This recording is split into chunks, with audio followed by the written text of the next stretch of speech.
கரூர் பெருந்துயரம் தொடர்பாக தமிழக வெற்றிக் கழக தலைவர் விஜயிடம் விசாரணை மேற்கொள்ளக்கூடிய அந்த அண்மை செய்தி வெளியாகி இருக்கிறது. விஜயின் 4 அதிகாரிகள் விசாரணை மேற்கொண்டிருக்கிறார்கள்.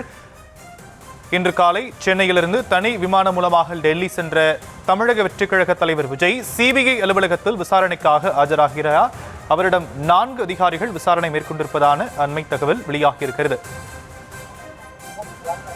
விவரங்களை மதியழகன் வழங்க நாம் கேட்கலாம். மதியழகன், விஜய் கிட்ட 4 அதிகாரிகள் விசாரணை மேற்கொள்வதா சொல்லியிருக்கிறாங்க. எவ்வளவு நேரம் விசாரணை போகக்கூடும் என்ற கேள்வி எழுந்திருக்கக்கூடிய நிலையில பிரதானமா என்னென்ன கேள்விகள் அவரிடம் முன்வைக்கப்பட்டு இந்த விசாரணை மேற்கொள்ளப்பட இருக்கு?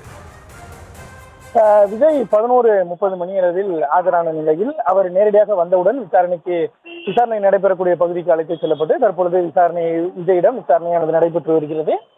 4 அதிகாரிகள் வரை விசாரணை நடத்தி வருவதாக தகவல்கள் நமக்கு தெரிவிக்கின்றன. அதில் தமிழ் தெரிந்த தமிழ்நாட்டை சேர்ந்த ஒரு அதிகாரி இருப்பதாகவும் கூறப்படுகிறது. விஜயிடம் தற்பொழுது கேள்விகள் எழுப்பப்பட்டு விசாரணையானது நடத்தப்பட்டு வருகிறது. 2 அதாவது விஜய் மற்றும் நிர்வாகிகள் வழக்கறிஞர்கள் வந்த நிலையில் விஜயனுடைய கார் மட்டும் நேரடியாக சிபிஐ அலுவலகத்திற்குள் அனுமதிக்கப்பட்டு இருக்கிறது. என்றால் அவருக்கு தான் சம்மன் அனுப்பப்பட்ட நிலையில் அவர் ஒரு முக்கியமான பிரமுகர் என்பதால் நேரடியாக அவரது வாகனம் உள்ளே அனுமதிக்கப்பட்டது.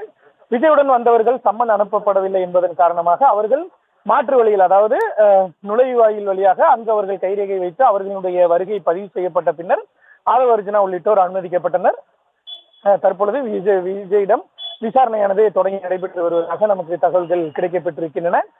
விஜயை பொறுத்தவரை அவருக்கென்று தயாரிக்கப்பட்ட கேள்விகள் இருக்கின்றன. குறிப்பாக அவர் மீதான குற்றச்சாட்டுகள் தாமதமாக வந்ததாக கூறப்படுவது மற்றும் அடிப்படை வசதிகள் செய்யப்பட்டதா, இது போன்ற ஒரு நெரிசல் ஏற்பட்டதும் முன்கூட்டியே வாகனத்தை நிறுத்துமாறு காவல்துறை கூறியதாக கூறப்படுகிறது. அது தொடர்பான கேள்விகள் எல்லாம் எழுப்பப்பட்டு வருவதாக தகவல்கள் வெளியாகி இருக்கின்றன.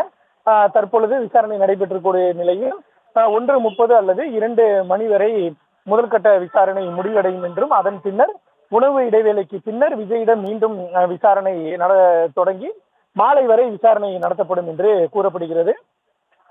அதாவது மாலை வரை நடத்தப்படக்கூடிய விசாரணையின் முடிவில் தான் விஜய் மீண்டும் நாளை ஆஜராக வேண்டுமா என்ற தகவல் அவரிடம் தெரிவிக்கப்படும். தற்பொழுது விஜய் ஆஜராகியிருந்தாலும் கூட உணவு இடைவேளை 1:30 அல்லது 2 மணி அளவில் உணவு இடைவேளை விடப்பட்டு விஜய் மதிய உணவை முடித்த பின்னர் மீண்டும் அவரிடம் விசாரணை தொடங்கி மாலை வரை விசாரணை நடைபெறும் என்று கூறப்படுகிறது. விஜய் அளிக்கக்கூடிய பதில்கள் அவர்களுக்கு திருப்தி அளிக்கிறதா என்பதை பொறுத்துதான் அடுத்த கட்ட நிகழ்வு என்பது இருக்கும். அந்த வகையில் இன்று மாலை தான் நமக்கு தெரிய வரும். விஜய் மீண்டும் ஆஜராக வேண்டுமா என்பது இன்று மாலை தான் நமக்கு தெரிய வரும். தற்போதைய விவரங்களுக்கு நன்றி மதியழகன்.